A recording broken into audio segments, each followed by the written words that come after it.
শীতের মরশুমে যদি এভাবে ডিমের কাটলেট বানানো হয় তাহলে তো সন্ধ্যাটা জমেই যাবে। হ্যালো সবাইকে, আমি স্নিগ্ধা। তো চলো দেখা যাক কি কি লাগবে। তো সবার প্রথমে কুচি কুচি করে পেঁয়াজ কেটে নেবে, তারপর একটু রসুন কেটে নেবে আর লঙ্কা কেটে নেবে।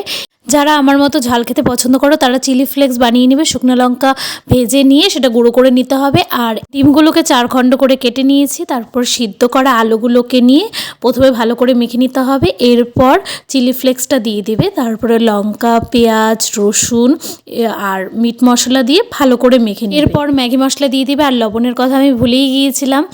তারপর মেখে রেস্টে ছেড়ে দেবে। চালের গুঁড়ো আর হলুদ আর লবণ দিয়ে একটু ব্যাটার বানিয়ে নিতে হবে। আর আমরা যে 4 ভাগ করে ডিমগুলো কেটে রেখেছিলাম তার পাশ দিয়ে সেই আলু মাখাটা দিয়ে একটি সুন্দর করে গোল আকৃতির তৈরি করে নিতে হবে। আর এরপরে ব্যাটারে চুবিয়ে আমরা সুন্দর করে কড়াইয়ে ছেড়ে দেব। গ্যাসের আঁচটা কমিয়ে দিয়ে সুন্দর করে ভেজে নেবে। যারা হচ্ছে নতুন রাঁধুনি বা আমার মতো শখে রান্না করে তাদেরকে বলছি যে 1-2 করে ভেজে সুন্দর করে উঠিয়ে নেবে, বেশি পাকামো মারতে যাবে না।